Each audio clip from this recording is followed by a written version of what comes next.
Il n'y a rien de plus laid qu'un chômeur d'âge moyen qui a pris du ventre. Le simple fait de vous voir est désagréable et infertile. Est-il nécessaire que vous soyez une femme? Vous n'avez pas besoin d'être mariée. Alors dépêche-toi de partir.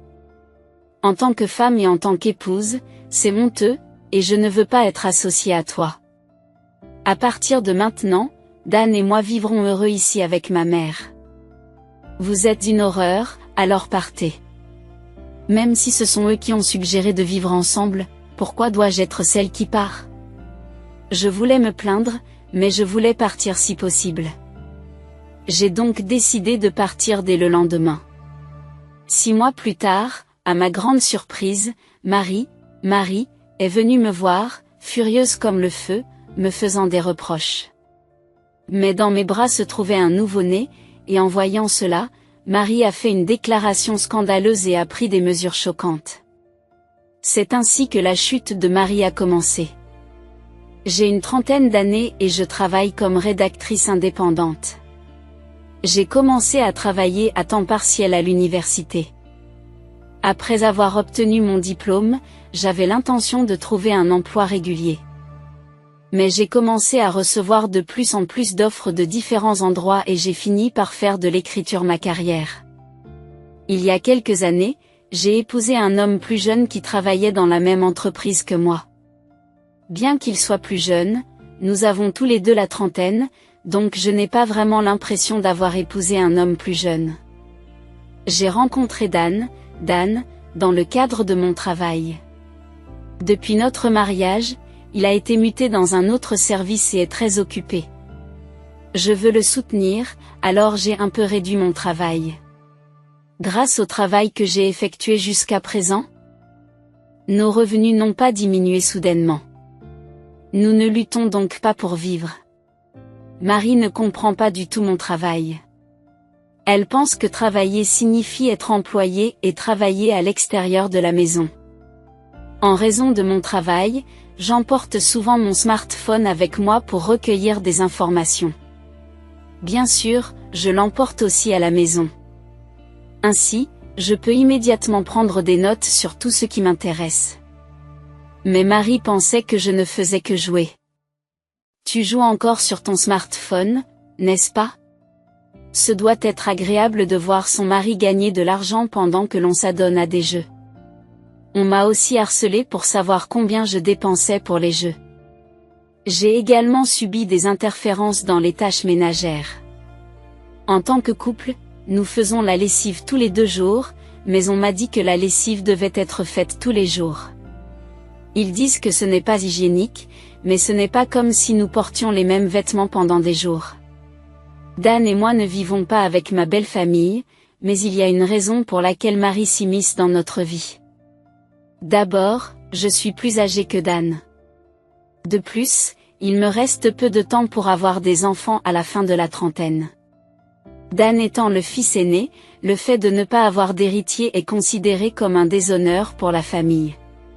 Selon Marie, tout cela est de ma faute. Elle semble vouloir m'embêter et me faire quitter Dan le plus vite possible.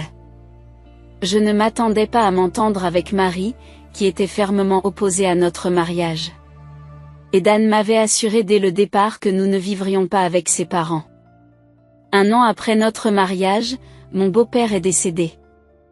Il était en bonne santé et n'avait jamais été hospitalisé pour une maladie ou une blessure.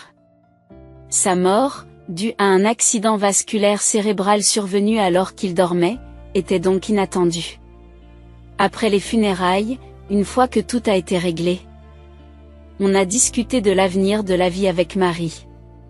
Compte tenu de sa grave dépression, il a été suggéré que quelqu'un vive avec elle dans la maison familiale.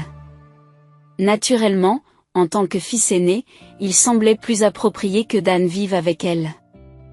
Cependant, Dan savait que Marie et moi ne nous entendions pas et qu'elle n'acceptait toujours pas notre mariage. Il a fermement refusé de vivre avec elle, même si un déménagement à proximité ne posait pas de problème, mais je me sentais mal à l'aise. Marie, qui avait l'habitude de dire qu'elle préférait aller dans un foyer plutôt que de vivre avec moi, n'a rien dit et a semblé suivre ce que tout le monde disait. J'ai suggéré à Dan de ne pas précipiter notre décision et d'en discuter encore une fois. De retour à la maison, Dan et moi en avons discuté en détail. Il m'a répété qu'il ne fallait pas se laisser influencer par une sympathie passagère. Mais je n'arrivais pas à me défaire de l'image d'une Marie profondément déprimée. Et je me demandais s'il y avait un moyen de vivre avec elle à l'amiable. Nous nous sommes donc mis d'accord sur le fait que chacune d'entre nous aurait sa propre chambre. Et qu'il n'y aurait pas d'interférence avec ce qui se passait à l'intérieur de ces chambres. C'est ainsi qu'a commencé notre cohabitation dans la maison des beaux-parents. Dès que nous avons commencé à vivre avec Marie, j'ai immédiatement reçu un baptême de harcèlement conjugal. Le traitement était incomparable par rapport à l'époque où elle avait l'habitude de débarquer chez nous et de s'immiscer dans nos affaires. Vous êtes une femme au foyer à plein temps, alors ne vous avisez pas de prendre des raccourcis. Nettoyer la salle de bain signifie nettoyer les murs jusqu'au sol. Une fois que tu as terminé, va tondre la pelouse. Oh, et cirer toutes les chaussures. C'était au-delà de ce que je pouvais faire entre deux travaux. Lorsque je suis arrivée à l'entrée, toutes les chaussures de la boîte à chaussures étaient étalées. Certaines d'entre elles avaient manifestement été salies intentionnellement. En essayant d'obtenir ne serait-ce qu'un peu de reconnaissance de la part de Marie, j'ai passé du temps à faire le ménage au lieu de mon travail. Le seul moyen de respecter les délais de mon travail était de réduire mes heures de sommeil. Cependant, le manque de sommeil a entraîné davantage d'erreurs. Et j'ai commencé à être inondée de mots tels que Slowpoke et à Winner de la part de Marie. Je devais me rendre à des réunions de travail 2 fois par mois. Le lieu de ces réunions variait, mais elles se déroulaient généralement dans des cafés ou des salons d'hôtel. Parfois, je recevais des cadeaux. Et le fait de rapporter des sacs de confiserie célèbres faisait toujours exprimer à Marie son mécontentement. Une femme au foyer à temps plein, qui ne travaille pas et qui fait des folies avec les revenus de son mari. Si vous avez autant de temps, vous devriez faire plus de tâches ménagères en tant qu'épouse. Même quand j'ai dit que je n'avais pas acheté les friandises, Marie ne m'a pas cru. Il est impossible que quelqu'un fasse des cadeaux à une personne comme toi. Marie m'a souvent traité de bosseuse en personne. À la fin de la trentaine, j'étais considérée comme une tante et apparemment. Ce serait mieux si au moins j'avais l'air bien, mais j'ai l'air d'avoir l'air d'une campagnarde mièvre. Je me maquille rarement parce que je travaille à la maison et que je ne suis pas à la mode. Mais est-ce que c'est bien de taquiner quelqu'un sur son apparence? Si Marie dit cela de moi, j'ai aussi des choses à dire sur son apparence. Elle n'est pas si belle qu'elle puisse faire des commentaires sur les autres. Elle ressemble à n'importe quelle autre femme dans la soixantaine. Ses vêtements sont toujours les mêmes et ne témoignent pas d'un grand sens de la beauté. Mais je ne le lui ai jamais fait remarquer. Pourquoi ce regard? Vous avez quelque chose à me dire? Juste pour que vous le sachiez, c'est moi qui me plains. Il semble que Marie ait fouillé dans ma chambre et dans mes affaires quand je n'étais pas là. Elle a commencé à se plaindre de l'augmentation de mes vêtements et de mes sacs, les qualifiant d'extravagants. Bien que je travaille à domicile, j'assiste à des dîners et à de petites fêtes dans le cadre de mes obligations sociales. J'ai la courtoisie élémentaire de m'habiller correctement. J'achèterai de nouveaux vêtements pour éviter d'être impoli et en conséquence. J'achèterai de nouveaux sacs et des chaussures assorties. Marie semblait penser que je faisais des achats inappropriés avec les revenus de Dan. Mais ces achats ont été faits avec mon propre argent. Elle n'a pas le droit de me critiquer pour cela. Vraiment, avec ce corps dodu, des vêtements aussi voyants ne te vont pas du tout. Elle m'a dit que c'était embarrassant et que je devais être reconnaissante car elle s'en débarrasserait pour moi. Ce n'était pas la première fois qu'elle me prenait mes vêtements. Je ne sais pas comment elle s'en est débarrassée. Le point culminant des attaques lancinantes de Marie était toujours l'infertilité. Il nous est difficile d'avoir des enfants parce que je suis plus âgée que Dan. Elle s'en servait pour me pousser à me dépêcher de le quitter. Au début, je l'ai supporté. Je pensais que c'était dû à la solitude et au désespoir de perdre soudainement mon beau-père. Mais au fil des mois, le harcèlement n'a fait qu'empirer, progressivement. Je ne pouvais plus supporter les tourments de Marie. Un jour, Kate, la cadette, est venue visiter la maison familiale. Âgée d'une vingtaine d'années, la jeune et obéissante Kate était très appréciée de Marie. Pour moi, leur relation ressemblait à une relation d'obéissance absolue. Kate acceptait volontiers tout ce que disait Marie. Même lorsqu'elle commettait des erreurs, son attitude charmante l'empêchait de s'attirer les foudres de Marie. Alors qu'on me reproche d'être une mauvaise épouse ou d'apprendre lentement en raison de mon âge. Le traitement réservé à Kate est plus indulgent, comme si ce n'était pas grave parce qu'elle est jeune. Et il est normal qu'elle apprenne petit à petit. Le traitement entre Kate et moi était aussi différent que le ciel et la terre. J'ai décidé de terminer les tâches ménagères le matin et de réserver l'après-midi et la soirée au travail. Au début, Marie et moi avions une vague compréhension à ce sujet. Mais une fois que j'ai pris la ferme résolution de ne plus faire de tâches ménagères après-midi, cela a provoqué un tollé. Marie, exaspérée par mon attitude, s'est plainte à Dan. Mais il m'a dit de me laisser quelques heures de liberté dans l'après-midi. Elle n'avait donc rien à dire. Pendant un certain temps, j'ai pu me concentrer sur mon travail pendant les heures de l'après-midi. Mais c'est devenu impossible quand Kate a commencé à rester chez moi tous les jours. Tu es une femme fermée et sans emploi. Puisque tu es une vieille femme stérile, fais au moins le ménage correctement. Elle a cassé la porte de ma chambre à coups de pied. Tu vois, c'est de ta faute, n'est-ce pas? Tu n'es pas sorti même quand on t'a appelé. Je dirai à maman que tu l'as cassé, dit Marie.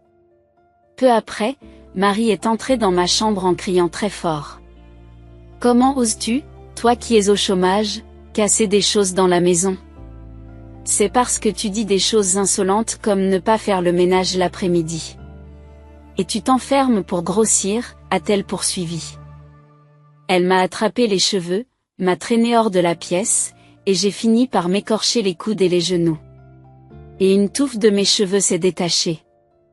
J'étais choquée d'être traitée comme une moins que rien. Regarder Marie était effrayant, alors j'ai gardé la tête baissée. Mais elle m'a forcé à lever les yeux.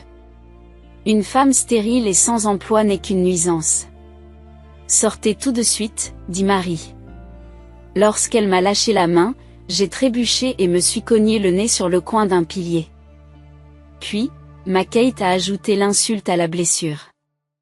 Il a été décidé que Dan et moi allions vivre avec maman. Vous êtes une horreur, alors sortez.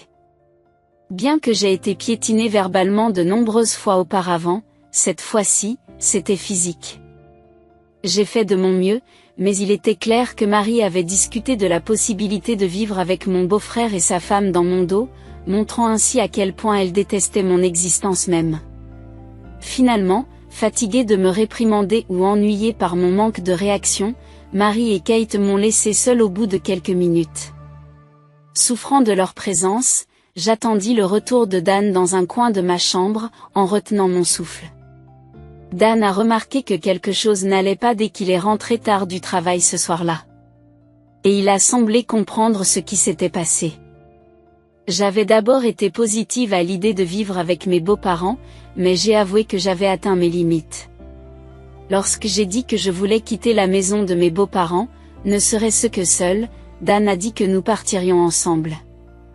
Le lendemain, Dan a pris un jour de congé et nous avons déménagé en toute hâte. Marie a fait des histoires, disant qu'il n'était pas nécessaire que Dan parte, mais il n'a pas écouté un mot de ce qu'elle disait. Nous sommes retournés dans notre maison d'origine, libérés du harcèlement de Marie. Lorsque nous avons déménagé dans la maison de nos beaux-parents, Dan avait suggéré que nous gardions notre maison, anticipant peut-être cette situation. Après notre départ, il semble que mon beau-frère et sa femme aient immédiatement commencé à vivre dans la maison des beaux-parents. Marie avait apparemment contacté Dan à plusieurs reprises, le pressant de me quitter et de revenir. Mais il a continué à l'ignorer jusqu'à ce que les appels cessent. 6 mois plus tard, j'ai reçu un appel de Kate. Au début, je ne voulais rien savoir d'elle et j'ai ignoré ses appels, pensant qu'elle agissait sous les ordres de Marie. Après avoir ignoré plusieurs appels, j'en ai laissé un sur ma boîte vocale. D'une voix fragile, ma Kate a laissé un message disant « Aidez-moi ». Cela ne semblait pas être un acte, et en tant qu'être humain, je ne pouvais pas ignorer quelqu'un qui demandait de l'aide. J'ai donc décidé de répondre à l'appel suivant. Lorsque j'ai fini par lui parler, Kate était incroyablement humble et suppliait simplement d'être entendue, alors j'ai écouté. Selon elle, Marie avait pris leur carnet de banque et leur carte de crédit. L'argent de poche de mon beau-frère n'était que de 10 $ par mois et Kate ne recevait rien. Le raisonnement était qu'en tant que femme au foyer, elle n'avait pas besoin d'argent. Mon beau-frère n'avait même pas de quoi payer son déjeuner et devait sauter des repas. Marie gérait strictement les dépenses alimentaires et menaçait de considérer toute tentative de Kate de lui préparer un déjeuner comme une dette, en la déduisant de sa maigre allocation. La vie privée de mon beau-frère et de sa femme était totalement contrôlée par Marie, à tel point qu'il ne pouvait même pas utiliser librement du papier hygiénique sans être surveillé en cas d'utilisation excessive.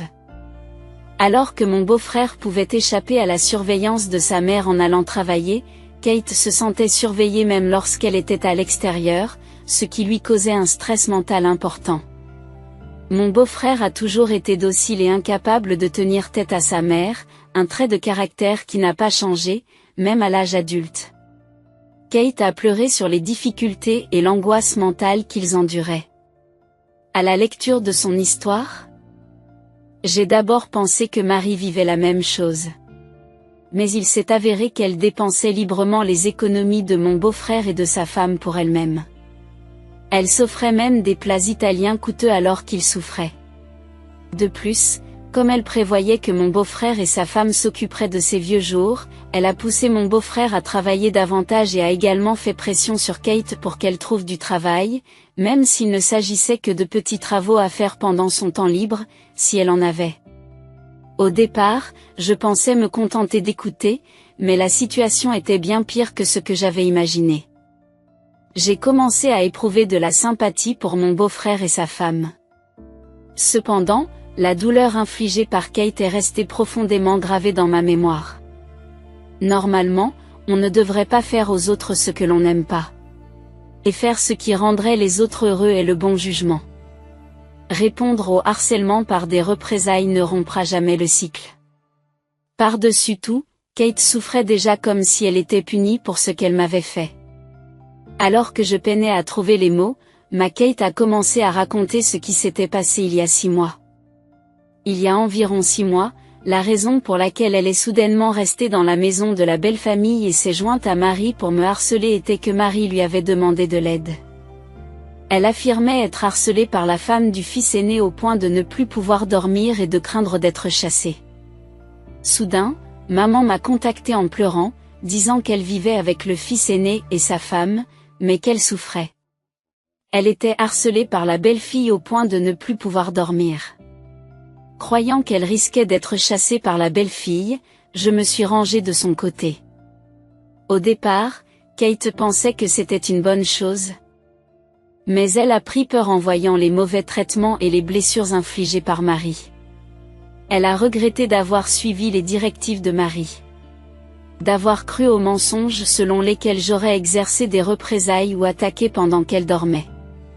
Croire que sa situation actuelle était un châtiment.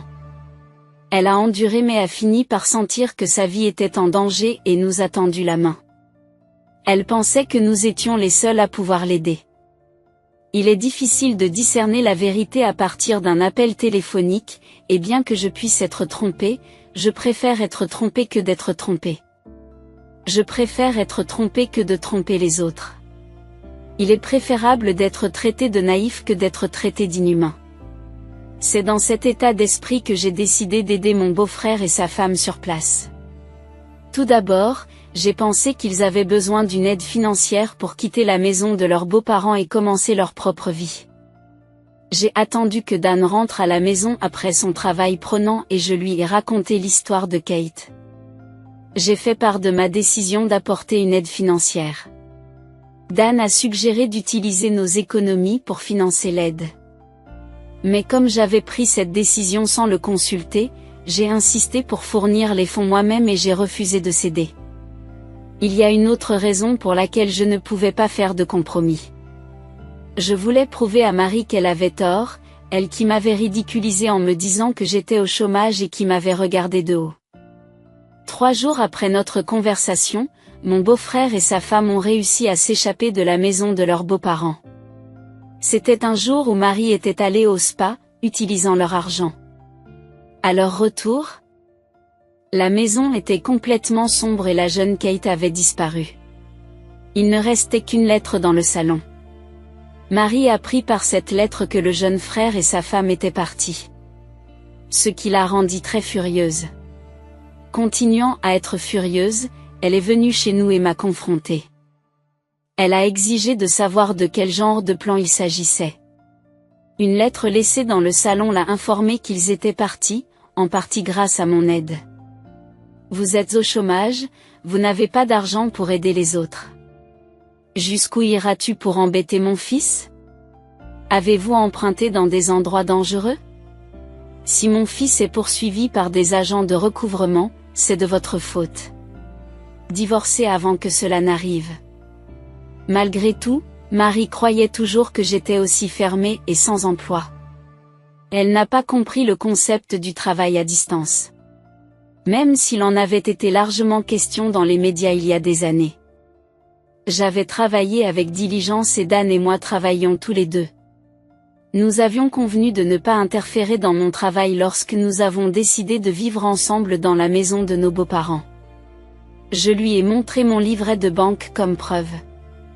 Il contenait un paiement récent d'environ $30 000 qui comprenait des droits d'auteur et des honoraires pour des articles de magazine. Ayant publié plusieurs livres, je pensais avoir une bonne réputation dans mon domaine. Dan et moi nous sommes rencontrés lorsqu'il était mon éditeur à ses débuts. Aujourd'hui, il travaille dans un service exigeant d'un magazine hebdomadaire de manga. Il m'avait présenté comme le premier auteur dont j'avais la charge. Lorsque nous sommes allés annoncer notre mariage, il semble que Marie n'ait pas écouté. Elle ne pensait qu'à m'évincer parce que j'étais plus âgée. Lorsqu'elle a appris la vérité, Marie a été stupéfaite de voir la somme importante qui figurait sur le livret de banque. Elle s'est rendue compte qu'elle m'avait sous-estimé. Puis, alors que les pleurs d'un bébé résonnaient dans une autre pièce, elle est restée perplexe. Je suis allée dans la pièce, j'ai pris notre nouveau-né et je suis apparue devant Marie avec Dan, qui veillait sur le bébé. Nous avions découvert ma grossesse peu après avoir emménagé dans la maison de nos beaux-parents. Face à l'hostilité croissante de Marie, qui représentait un danger pour notre enfant à naître, nous avons décidé de retourner dans notre propre maison.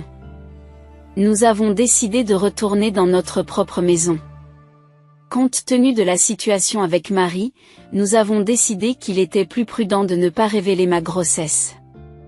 Garder le secret pendant notre cohabitation. Puisque nous quittions la maison des beaux-parents, il n'était pas nécessaire de l'en informer. Je pensais que tu étais une vieille femme stérile.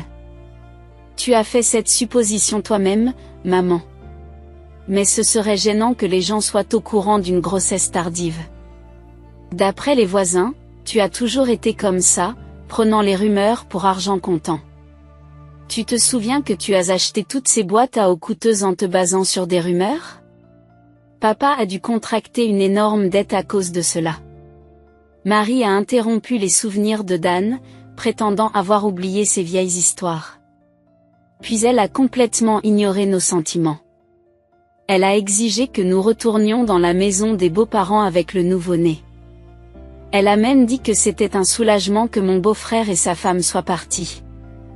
Nous passerons notre tour. Avez-vous l'intention de vivre dans le luxe en reprenant mon compte ensuite? Je ne travaille pas pour satisfaire votre cupidité. Je suis d'accord. Ne revenez plus jamais ici. J'ai attrapé le bras de Marie et l'ai poussée dehors. Elle s'est attardée un moment, nous suppliant en larmes de revenir sur notre décision. Mais lorsque Dan a menacé d'appeler la police en raison du tapage, elle est finalement partie. Malgré plusieurs tentatives pour nous persuader de vivre à nouveau avec elle, j'ai refusé catégoriquement. Après un harcèlement persistant, je l'ai dénoncée à la police. Elle n'est plus jamais revenue. Elle ne peut plus compter sur les revenus de Dan ou de son beau-frère. Elle a apparemment commencé à puiser dans l'héritage laissé par mon beau-père. Comme je l'ai déjà dit, mon beau-père s'est fait escroquer en achetant de l'eau à prix d'or par un voisin, et il ne lui restait donc plus grand-chose de l'héritage. Le terrain et la maison étaient là. Il fournissait un abri, mais c'était peut-être le seul point positif. Incapable d'abandonner ses habitudes luxueuses, Marie a rapidement dilapidé l'héritage. Elle ne s'est pas arrêtée là, sans aucune capacité de remboursement. Elle a accumulé des dettes sur des cartes de crédit et des emprunts. Le montant dépasse de loin ce qu'elle pourrait rembourser en travaillant. Cela a conduit à la perte de la maison ancestrale qui appartenait à la famille de mon beau-père depuis des générations. La maison étant trop vieille pour en tirer un prix décent, le terrain a dû être vendu lui aussi. Bien que les dettes aient été réglées, il ne restait qu'une petite somme. Elle a été contrainte de louer un appartement délabré et de travailler dur malgré son âge avancé. N'ayant jamais travaillé, même à temps partiel, auparavant, et avec son mauvais caractère, elle s'est battue au travail, toujours isolée et sans cesse à la recherche d'un emploi. Elle se démène au travail, toujours isolée et faisant des erreurs. En rentrant dans son appartement, personne ne l'attendait. Sans même un micro-ondes pour réchauffer ses repas, elle menait une vie solitaire. Elle mangeait des boîtes de bento froides et bon marché une fois par jour. Après avoir été reniée par nous, elle a tenté sans vergogne de s'appuyer à nouveau sur mon beau-frère et sa femme. Incapable de trouver leur nouvelle résidence, elle a tendu une embuscade à mon beau-frère sur son lieu de travail. Il a été chassé par les agents de sécurité. Plus tard, Kate nous a contactés, exprimant sa profonde gratitude pour l'aide que nous lui avions apportée dans sa fuite de la maison de son beau-frère. Nous avons commencé à partager diverses expériences au téléphone, approfondissant ainsi notre relation. J'avais supposé que Kate était favorisée par Marie, mais il s'avère qu'elle a également été la cible de harcèlement avant mon mariage. Bien qu'elle n'ait pas été contrôlée au point de se voir confisquer son livret de banque, elle a été soumise à des ingérences inutiles.